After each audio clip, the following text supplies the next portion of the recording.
bonne ou mauvaise en soi, elle est ce qu'on en fait.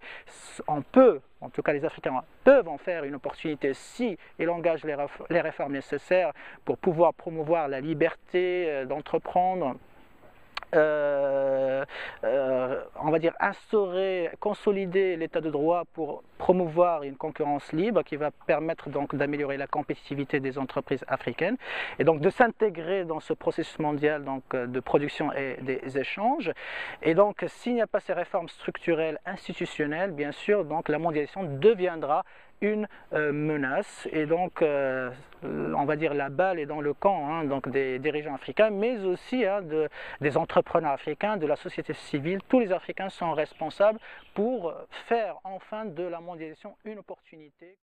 À ce séminaire, j'ai beaucoup appris sur le développement, l'accès à la mondialisation de l'Afrique, comment l'Afrique doit se battre pour pouvoir accéder au développement. Ça m'a beaucoup instruit du fait que je n'avais pas encore les notions du développement. Je me disais que l'Afrique, la mondialisation jouait contre l'Afrique. Mais aujourd'hui, par ce séminaire, je sais les obstacles liés au développement.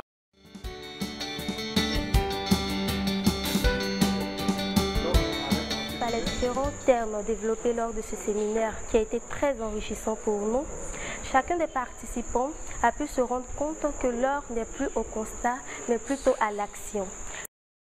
Et nous avons vraiment appris assez du libéralisme économique, du droit constitutionnel et surtout de la mondialisation.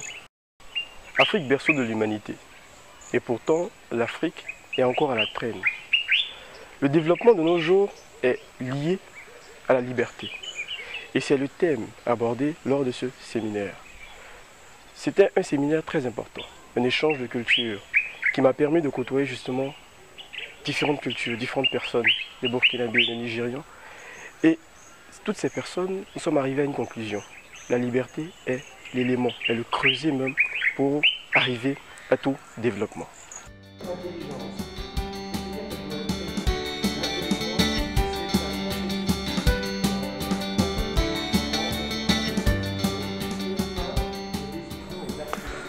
Concernant le rôle de l'information dans le processus d'émergence, dans une réflexion élargie sur le concept de liberté, considérons que la liberté confère une responsabilité qui elle-même s'exerce au travers de choix éclairés.